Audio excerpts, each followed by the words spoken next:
আরে আরে, আমার কারেন্ট লেগেছে। আমি আর কখনো আখ চুরি করতে আসবো না। কে আছো, আমাকে বাঁচাও, মরে গেলাম মরে গেলাম। মিনা, আমি কাজে যাচ্ছি মা, তুই সাবধানে থাকিস, তাড়াতাড়ি ফিরে আসবো।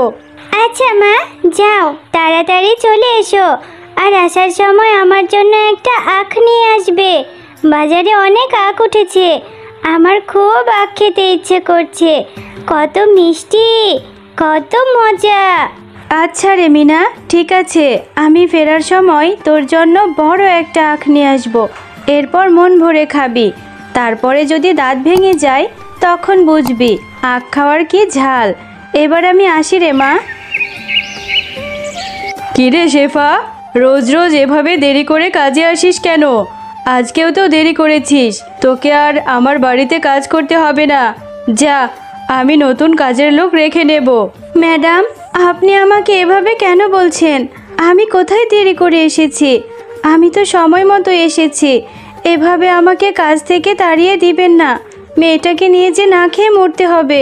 আরে, তুই খেয়ে থাকবি না না খেয়ে থাকবি সেটা আমি কি করে দেখব বল? আমি নতুন কাজের লোক পেয়েছি, তাকে সস্তায়ও রাখতে পারবো, টাকাও কম। যা তো। বাঘিনী মামি যে কাজ থেকে তাড়িয়ে দিল, এখন যে আমি কোথায় যাব? যাই, মেয়েটা একটা আখ খেতে চেয়েছে, বাজার থেকে একটা আখ নিয়ে যায়। এরপর শেফা বাজার থেকে একটা আখ কিনে বাড়িতে চলে যায়। মা, তুমি আখ এনেছো? আমার জন্য কত বড় বড় দুইটা আখ এনেছো।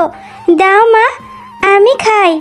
ও মা, তোমার এত মন খারাপ কেন গো? তুমি চুপচাপ আছো, কি হয়েছে মা তোমার? না রে মা, কোথায় আর মন খারাপ, কি করব বল? আমাকে যে বাঘিনী মামি কাজে থেকে বের করে দিয়েছে। ওরা নাকি কম পয়সায় ভালো কাজের লোক পেয়েছে। এখন আমি কোথায় গিয়ে কাজ খুঁজবো? আমাদের যে এখন থেকে না খেয়ে মরতে হবে রে মা, কি করব বল? মা, তুমি চিন্তা করো না, আমার মাথায় একটা বুদ্ধি এসেছে। তুমি যে আখ দুটো এনেছো, এই আখ দুটো কেটে কেটে আমাদের বাড়ির পেছনের জমিতে লাগিয়ে দিই। তাহলে কিছুদিন পর আখ বড় হলে আমরা বিক্রি করব। হ্যাঁ রে মিনা, তোর মাথায় তো অনেক বুদ্ধি। ভালো একটা কথা বলেছিস। আচ্ছা ঠিক আছে, চল এই আখগুলো আমাদের বাড়ির পেছনের জমিতে নিয়ে রোপণ করি। আচ্ছা মা, চলো, এখনই চলো। এই আখগুলো দা দিয়ে ছোট ছোট করে কেটে আমরা ওই জমিতে রোপণ করে দিয়ে আসি। এরপর সেই আখগুলো মিনা ও তার মা তাদের বাড়ির পেছনের জমিতে পুঁতে দেয়।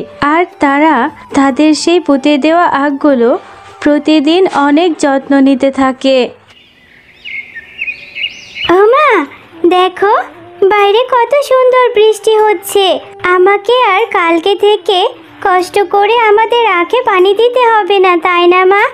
আমাদের আখগুলো এত পানি পেয়ে এমনিতেই ভালো হবে। হ্যাঁ রে মা, এভাবে বৃষ্টি হতে থাকলে আমাদের জমির আখগুলো তাড়াতাড়ি বড় হয়ে যাবে আর বাজারে ভালো দামে বিক্রি করতে পারবো। হ্যাঁ মা, আর আমি রোজ রোজ অনেক আখ খেতে পারবো। আমাকে আর আখ কিনে খেতে হবে না, তাই না মা? আচ্ছা ঠিক আছে, খাবি খাবি, আগে আখ বড় হয়ে নেক, রাত হয়েছে, চল এবার ঘুমিয়ে যা। এ কথা বলে তারা মা ও মেয়ে ঘুমিয়ে পড়ে। দেখেছো মা, আমাদের আখগুলো কত বড় বড় হয়েছে। আচ্ছা মা, এই আখগুলো এখন কেটে কি বাজারে নিয়ে যাবে? হ্যাঁ রে মিনা, এখন এই আখগুলো কেটে বাজারে বিক্রি করা যাবে, কিন্তু আমি অন্য কিছু ভাবছি রে। এত কি ভাবছো মা? তুমি আমাকে বলো, আমি তোমাকে বুদ্ধি দিয়ে সাহায্য করব। ওরে আমার বুদ্ধিমান মেয়ে, আমি ভাবছি যে বাজারে তো বাঘমামা আখ বিক্রি করে, তাহলে সবাই কি আমার থেকে আখ কিনবে? সবাই তো বাঘমামার থেকেই আখ কিনে। হ্যাঁ মা, বাঘমামা তো আস্ত আখ বিক্রি করে। তুমি আস্ত আখ বিক্রি না করে আখের জুস করে বিক্রি করবে।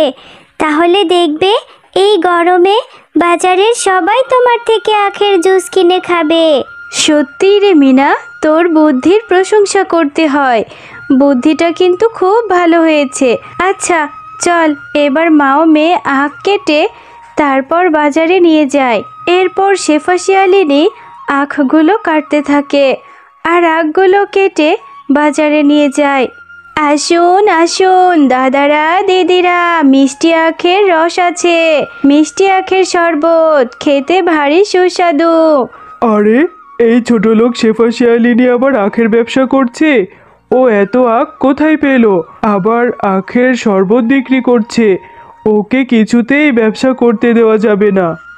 এভাবে শেফা শিয়ালিনীর অনেক আখের শরবত বিক্রি হতে থাকে।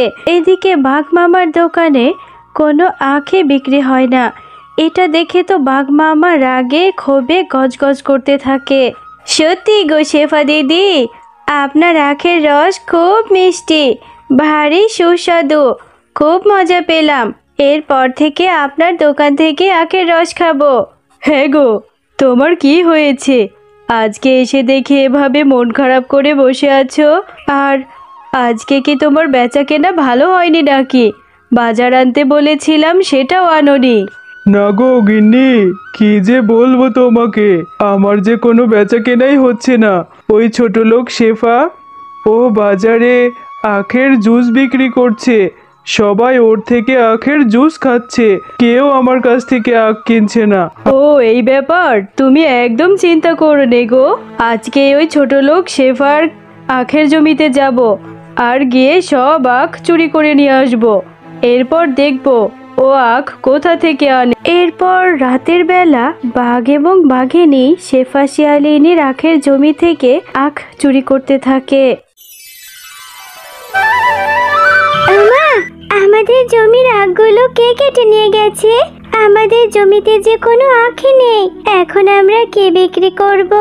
হ্যাঁ রে মিনা, তাই তো দেখছি। কে আমার জমি থেকে আখ চুরি করে নিয়ে গেল? এখন আমি কি করব? আমি কি করে সংসারটা চালাবো? কে আমার সর্বনাশ করলো? আচ্ছা মা, যারা আমাদের আখগুলো চুরি করে নিয়ে গেছে, বাকি আখগুলো তারা আবার আজকে চুরি করবে। চলো এই আখগুলো কেটে নিয়ে যাই। এই আখগুলো কেটে নিয়ে আমরা আমাদের ঘরে চালের উপরে রোপণ করব, যাতে করে চোরেরা এই আখগুলো চুরি করে না নিয়ে যেতে পারে। এরপর মিনা তাদের ঘরের চালার উপরে সেই আখগুলো রোপণ করতে থাকে। দেখো মা, আমাদের সেই আখগুলো কত বড় বড় হয়েছে। এখন এই আখগুলো আবার আমরা বিক্রি করতে পারবো। হ্যাঁ রে মিনা, সেটা তো বুঝলাম, কিন্তু আবারও যদি চোরে এই আখগুলো চুরি করে নিয়ে যায় তখন কি করবো রে মা? না মা, চোর তো চুরি করতে পারবে না, কারণ চোর তো রাতেই চুরি করতে আসবে।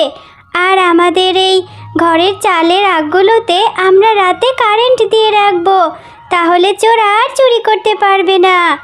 এরপর শেফা শিয়ালিনী আগের মতো আবারও বাজারে আখের জুস বিক্রি করতে থাকে। আর এটা দেখে বাঘ ভীষণ রেগে যায়। আরে, এই শেফা শিয়ালিনীর জন্য তো দেখছি আমি ব্যবসাই করতে পারবো না। এবার ওর একটা কিছু করতেই হবে। ওর আখগুলো চুরি করে নিয়ে এলাম, আবারও আখের দোকান দিয়ে বসেছে। আরে গিন্নি, ওই শেফা শিয়ালিনী তো দেখছি বাজারে আবারও আখের রস বিক্রি করছে।